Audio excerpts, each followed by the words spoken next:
Hey folks, welcome back to the podcast. In today's Flashpoint, I'm speaking with Ruth, Powell and Vedelin, Clique. Ruth is the director of the Firefighters charity, and Vedelin, Clique is one of the original pink firefighters. Both these beautiful people came over to join us at the British Firefighter Challenge this year, and it was incredible to get those different perspectives on the competition and exactly how much these charitable efforts mean in terms of creating awareness for these important subjects and really giving them a platform where we can speak about it. Today's Flashpoint was brought to you by the wonderful William Wood watches, the makers of those beautiful watches made from upcycled fire service equipment. They actually gave away one of their newest models of the watches to the fastest male and the fastest female. If you head over to williamwoodwatches.com or head over to their Instagram page, you will see them at British Firefighter Challenge 2021. So without further ado, let's jump in and take a listen to today's Flashpoint.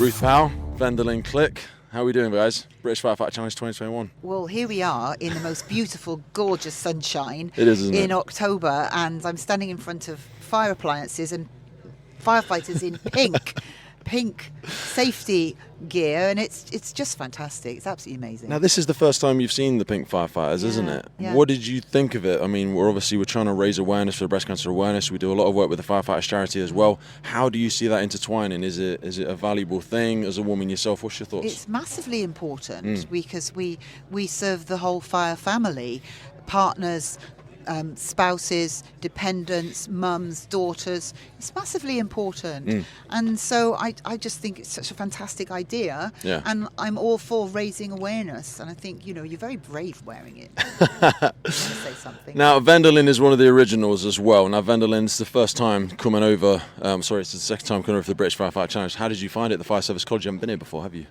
Yeah, okay, it's a little bit difficult, but it was a pleasure to share that with you. Pete, and as always, it's a pleasure to wear pink outfit during challenges to raise awareness, but also to show that we can do a lot of things facing challenges and difficulties, and that you have to keep moving forward. And I think it's a great analogy for it, isn't it? Because seeing people do the competitions, taking a knee, struggling through it and making the finish, and the aspect of everyone being able to compete together, there's a real strange kind of analogy there. I mean, Ruth, you work with people going through so many challenges in the charity as well. Why are you here? Why do you think it's important to support the BFC? Because this is the first time to the college as well, isn't it? It's the first time to the college. It's the first time to see the British Firefighter Challenge, though watch you guys on Instagram, and I saw your post this morning, and I just think it's really interesting because it just shows about how it's not just fires. So whereas we're not just firefighters, we're the whole family. And it's lovely to see the family here, and I just loved the children. We had our fundraisers here doing their own little mini run. We had Alan on there. Oh, so amazing with the kids, isn't it? It's just great. It was it's just reflective of society, which is what you're doing with Pink Firefighters and what we're doing. It's about being open and inclusive, totally, and being empathetic and just making everybody. It's about well-being and feeling good and positive, and that's what I'm definitely seeing here today. That's a massive part of what I've seen. So for people that are unaware, you've recently moved in to the role with the Firefighters charity, kicking ass, taking names, knocking down walls for other people to walk through, and you're really focusing now. I mean, we had a conversation with AJ the other day, that well-being aspect and that whole looking people holistically rather than just when you need us in the operational role. That's obviously been a strategic thing.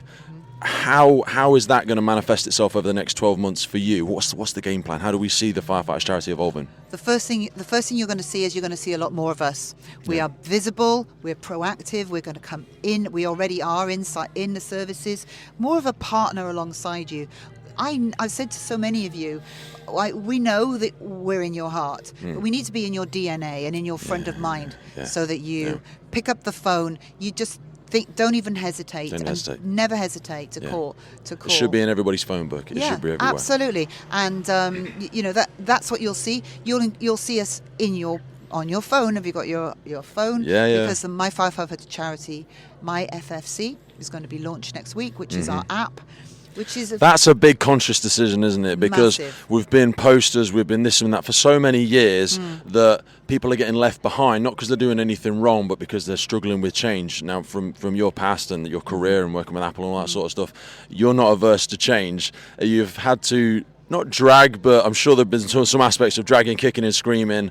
Innovation's playing a really big role in the Firefighters charity now. You are really getting up to speed, and that seems to be a core part of what you want to do with it. It's a huge transformation it's a seminal moment in the history, the 80-year history of your charity, Pete. And you'll see this is a step change. This is much more visible, much more part of your well-being, preventative as well. Don't come to us when you're stuck and you're broken. Yeah. We're going to help you. So my Firefighters charity is going to be that portal, the way forward to get that information, because it's specific to you. The expertise that we have in our skilled workforce and knowledge is going to be there inside on your phone. It's totally free. Everybody can get it as soon as it gets launched. It's not going to bombard them with notifications or anything like that. It needs to be on their phone, ready to go for the second they need it. They shouldn't need to be searching, because as soon as you put barriers in place, it's another reason not to be able to plug into it. And the other message is, here you have all of you firefighters, and you're all operational. We've got some families here as well, but remember, it's for the whole of our fire family, particularly those who are retiring. There's a lot of UK personnel taking the retirement now, and they are. We don't want to lose them, so don't stay away. Make sure that you're with us. Come with us. And also, I'm going to offer you that other side of the coin, because not everybody, as so many people retire, we're really on the crest of a great wave now where we've got recruitment all over the UK. Yeah. We don't want people to be in the service. I'll be absolutely honest with you, I was in 5 years before I heard of the charity, and now I feel embarrassed and I feel a little bit upset, because I had injuries. I had a prolapse disc in those first 5 years. Didn't reach out because I just didn't know it was there. And we're going to be so intentional now, hence the podcast and stuff like that, catching people at the beginning of their careers, so it is part of, as you say, the DNA of getting into the fire service. It really is. And one of my lovely little idea projects. It's only a small one, but it's actually about having some of the fire services have got well-being dogs. Yes. And so I'm going to brand them. I'm going to put our phone number on their canine harness. Yeah. So that when not spraying it on the dog. No, on the harness. I'll probably have a tag or something. But it's about, so when the well-being dog goes into a crew or watch, and literally, and you may be, soothing the dog, because the dogs give you Everyone therapy. loves dogs. Yeah. And then you think subliminally, well, actually, there's a number there. Maybe I'll just call that number, and that's what I need. So there's lots of different ways we're going to reach you, and but most important message is that we're out there. Yeah. We're there for you. We're going to be there in the future, and please spread that word. I know you do. Anyway, it's great. Now, Vedelin, this is the first start. We've branched out with the UK arm. Thankfully, you've invited me into the Pink Firefighters. I feel honoured. I felt a lot of pressure putting the uniform on today. I actually feel a little bit nervous. Long time since I've been nervous at a British Firefighter Challenge or anything like that. And you did a good job. I hope I did. I think we did well together. But it's such an incredible cause. I've got a wife. I've got a daughter. I've got a mother. 1 in 7 women are going to experience this. 55,000 women are going to get diagnosed, and also 470 men. We had one of our competitors today. Their fathers had breast cancer as well. We've still got the mammary gland. We can still be affected by it. You're heading back to Paris after the weekend to keep flying the flag. How is this going to work? How is the European aspect of the Pink Firefighters going to keep pushing forward? For anybody that wants to learn more about it, tell us, brother. What is the next step? Yes. The next step is I'm coming back to France, but I will be here, flying the flag. I continue about you to develop and grow an English Pink Firefighter team for challenges here nationally. Yeah. And I will train and motivate my French team, but also in process to grow a German Pink Firefighter team. Yeah. So kind of European action in 3 countries. But also, I'm expecting maybe some people from Portugal, maybe. There's some incredible Portuguese gentlemen here today. Yeah, exactly. So it's all about networking, but finding the right person who are very interested to be involved in charity causes, in breast cancer, and to raise awareness about that. And there's 2 sides to it. So there's obviously the fundraising aspect. More importantly, it's the awareness aspect. Exactly. We were looking at the stats yesterday. Less than, I think it's 47% of women actually check themselves on a regular basis. Ruth, have you ever had any close friends? Have you had any experience? How do people even check themselves? I should know this. I haven't done the research, but have you ever had experiences with it? There is a lot of information out there, but it's a case of, it's like everything. We're all bombarded with white noise. There's information on everything. And so And yes, I do personally have somebody who I'm thinking of who is just super motivational and she's very young too. She's very young, very beautiful. And I said to Vedelin, she's 29. 29. And she's very fierce. Young, beautiful. She is fierce, and she's going to know who I'm talking about. She's just, good. But she lifts my heart. She's inspirational in her positivity. Yeah.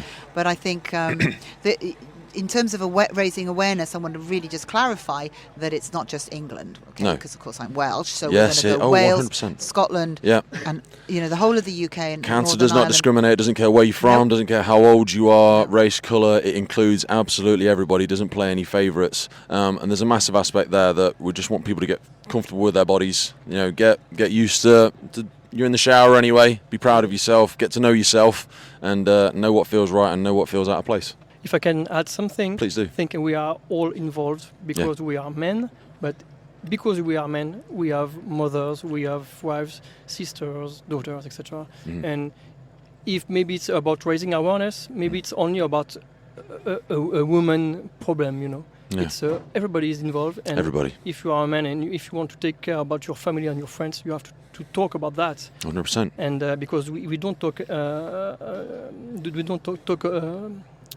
enough about breast cancer, and it's just a word. Because it's uncomfortable, because it sucks, because we're worried about getting the bad news. So many things to know about self-examination and mammography, because if you find it very early, it's a better way to heal. Yeah. And if it's too late, it will be very, very difficult. Don't hide from it. Empower yourself with the information. Get yourself checked. Ruth, Vedelin, thanks so much. Thank you. See you tomorrow. Bonsoir. Beautiful. Thank you, guys. Thank you. Good.